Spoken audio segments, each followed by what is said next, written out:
y que el mismo Dios de paz los santifique por completo, y que todo su ser, espíritu, alma y cuerpo sea preservado irreprensible para la venida de nuestro Señor Jesucristo. Te invitamos a compartir este tiempo especial de meditaciones teoterápicas.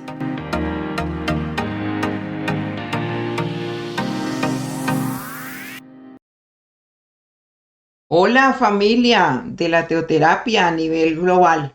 De verdad que es un privilegio volver a estar con ustedes en este tiempo donde nos permite el Señor entrar a sus hogares, compartir estos devocionales teoterápicos, estas meditaciones, donde usted puede conectarse esos momentos con el Espíritu Santo y oír su voz. Así que bienvenidos, mi nombre es Amparo Ramos y le estoy compartiendo hoy una palabra muy especial, recordando que se está terminando ya este año, ¿verdad? Estamos en el segundo semestre de este año 2023.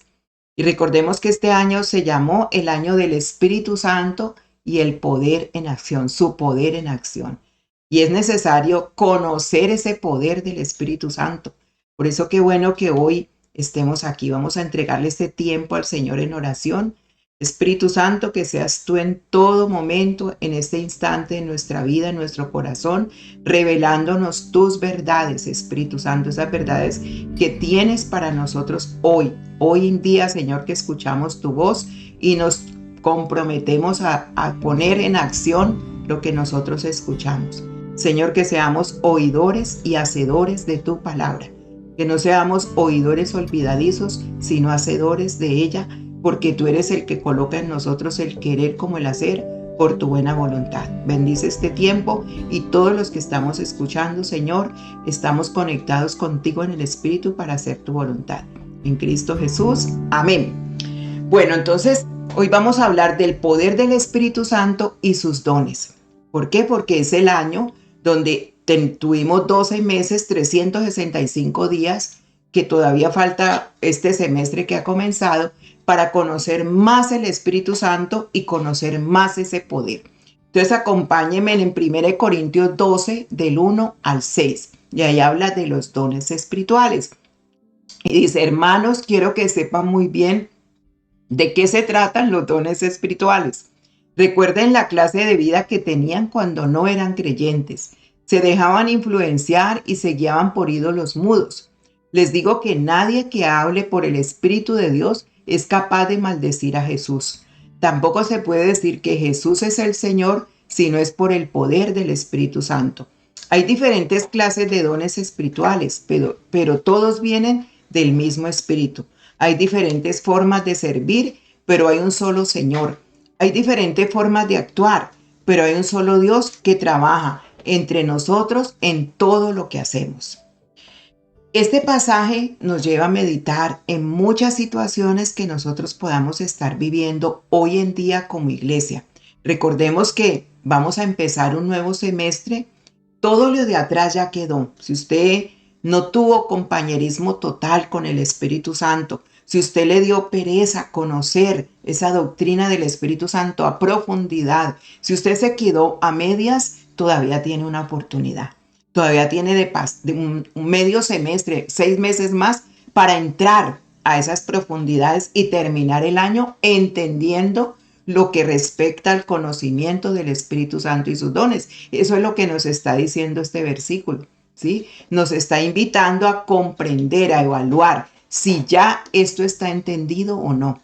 Decía Pablo a la iglesia de Corinto, y hoy nos dice el Espíritu Santo a nosotros, quiero que sepan muy bien de qué se tratan los dones espirituales. O sea, tenemos que llegar a un conocimiento pleno y recordemos que el Espíritu Santo es el que nos enseña, nos lleva a toda verdad respecto de esos dones.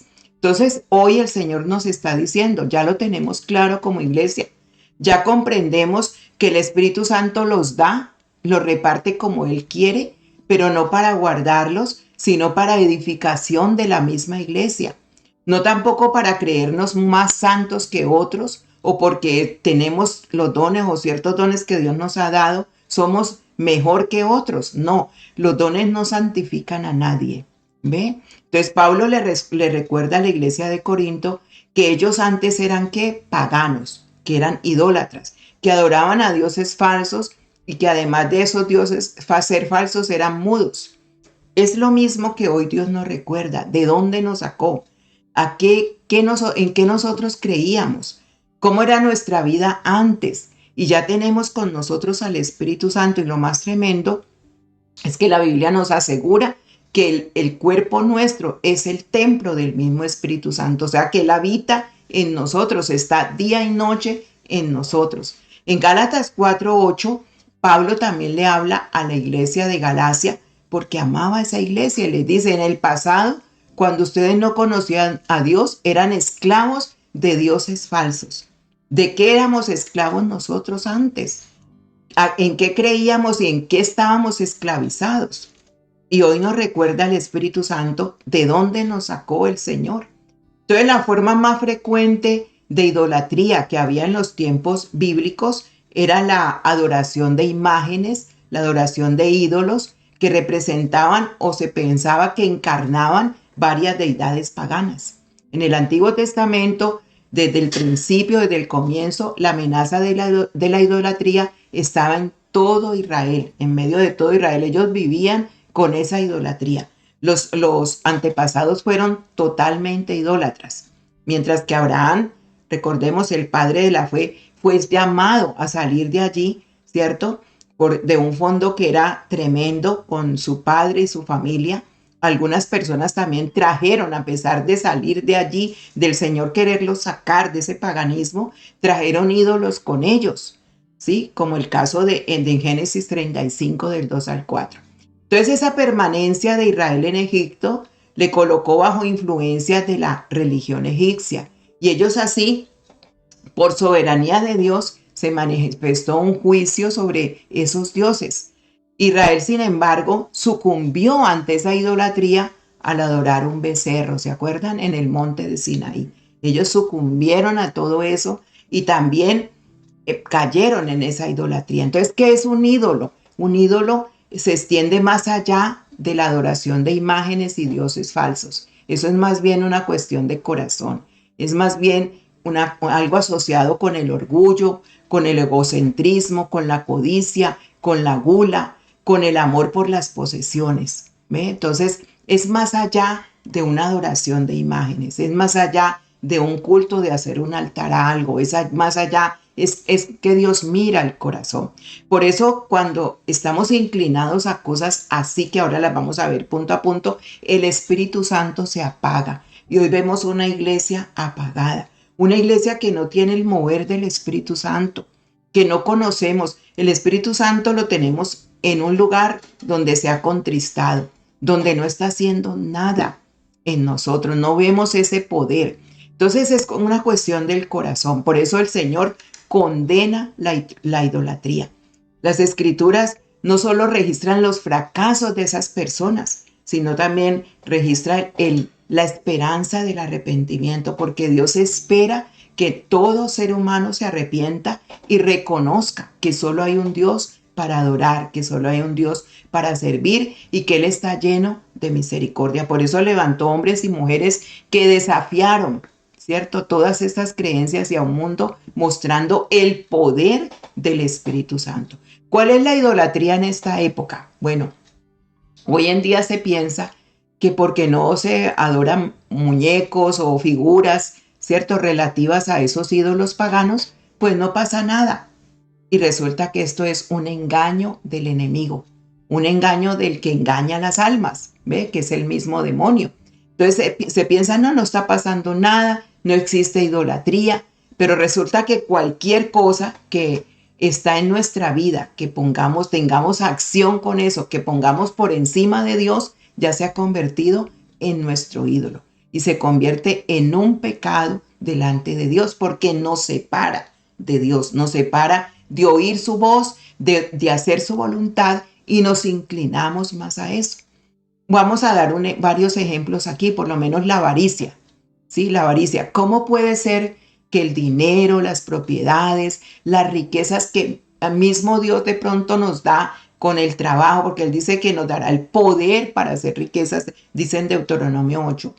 Y nosotros vamos a desconocer a Dios porque eso se vuelve tan grande para nosotros que desconocemos a Dios. Y Él allí advierte, ¿cierto? Cuando Dios te lleve a la tierra, ¿cierto? Y te prospere y te dé todo y empieza a enumerar todo lo que nos da y se te haga más grande o te hagas famoso, no te olvides de Dios, de Jehová que te sacó de esa tierra de esclavitud.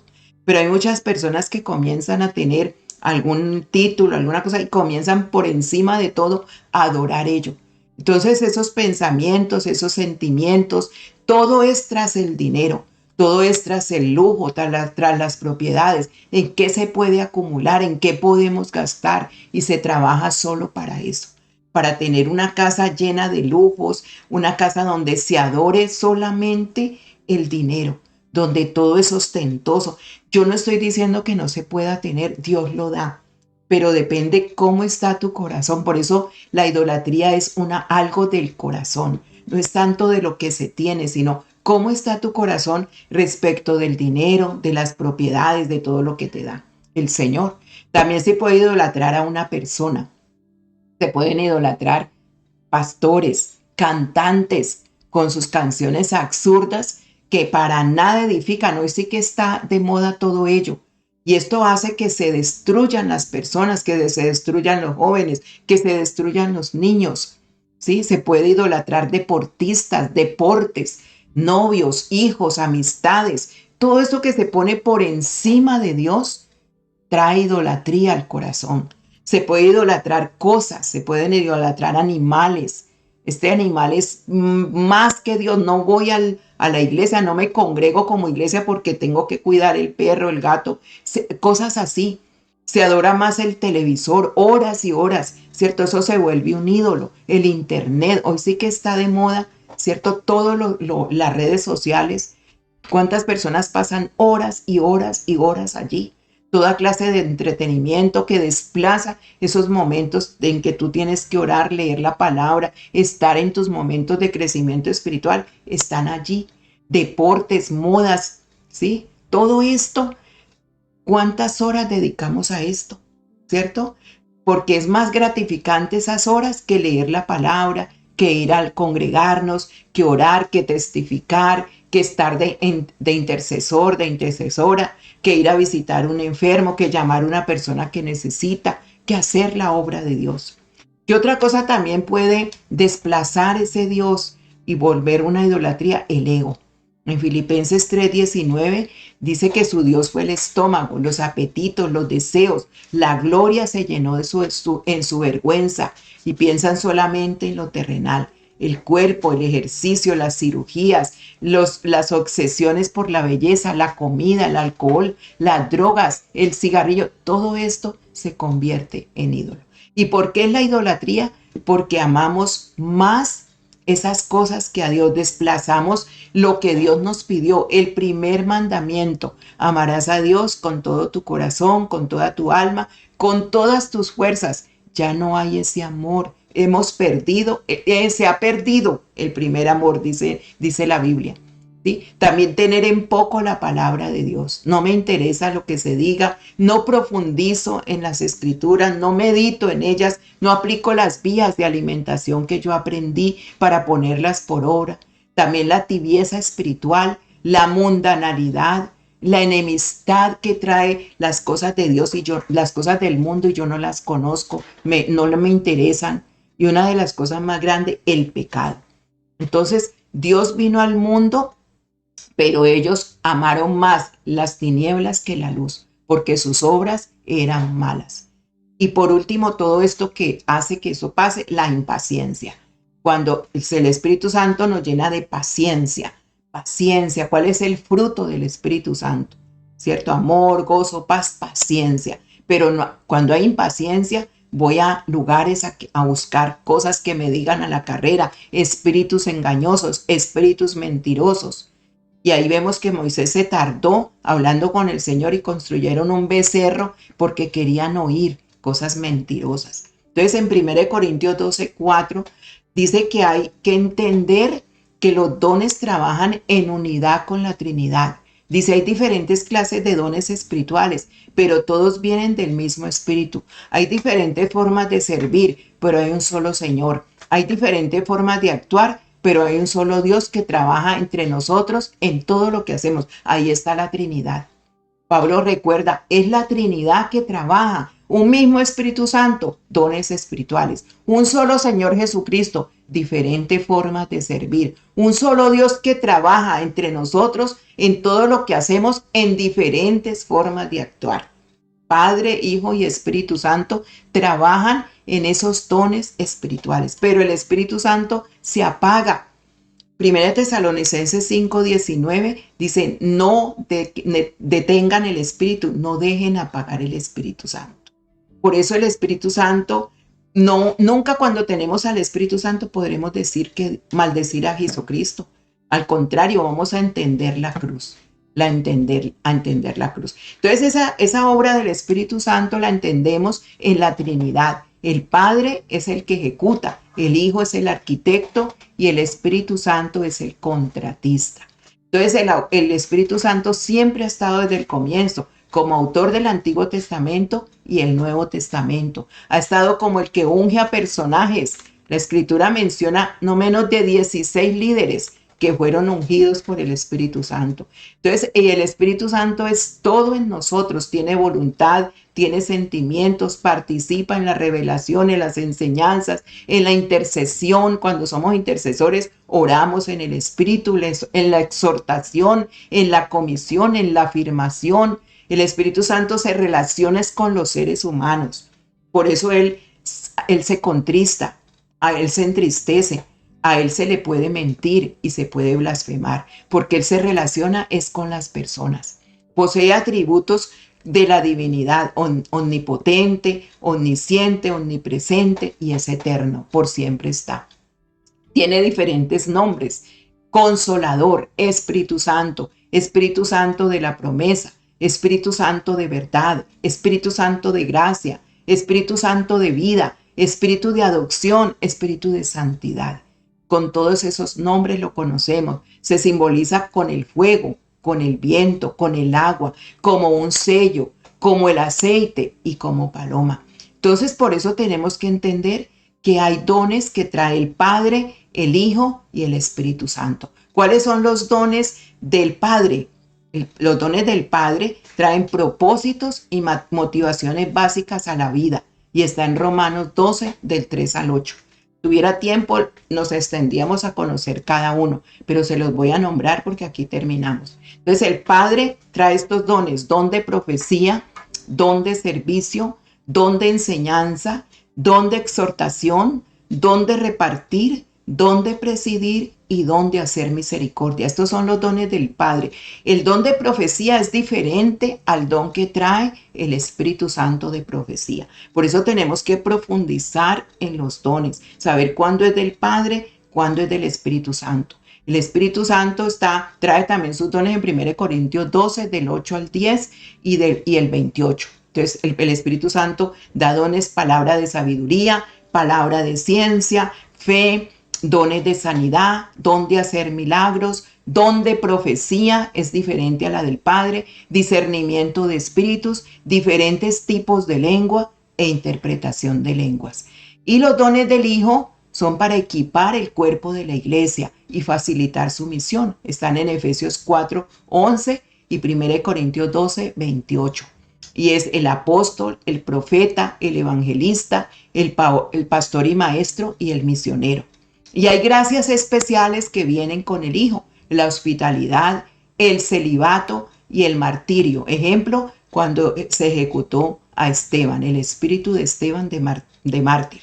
Bueno, hasta allí vamos a orar y entreguémosle este tiempo al Señor. Gracias, papá, por instruirnos, por saber que este año que se ha llamado el Espíritu Santo y su poder en acción, tenemos que ver tu poder, Señor. No solo verlo, sino experimentarlo en todas las áreas de nuestra vida. Señor, perdónanos, Espíritu Santo, perdónanos por ignorar, por no tener en cuenta los dones, Señor, por no meternos a conocer qué es lo que tanto esas riquezas de tu gloria llenan para fortalecer, para la iglesia, para servir, para hacer tantas cosas hermosas en medio de un mundo que se está muriendo, que se está acabando, que se está desangrando, Señor, porque la iglesia está quieta. Señor, ayúdanos. Señor, perdónanos. Espíritu Santo, hoy clamamos a ti para que seamos llenos de ti, para que vivamos en el Espíritu como es tu deseo y podamos entender lo espiritual. Porque si no estamos en el Espíritu no vamos a comprender lo espiritual,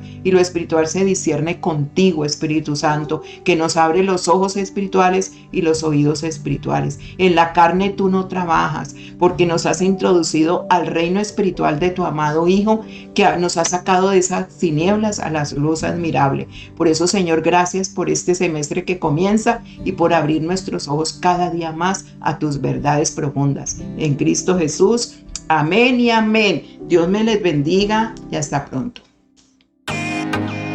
Muchas gracias por acompañarnos. Te invitamos a participar del próximo encuentro de Meditaciones Teoterápicas.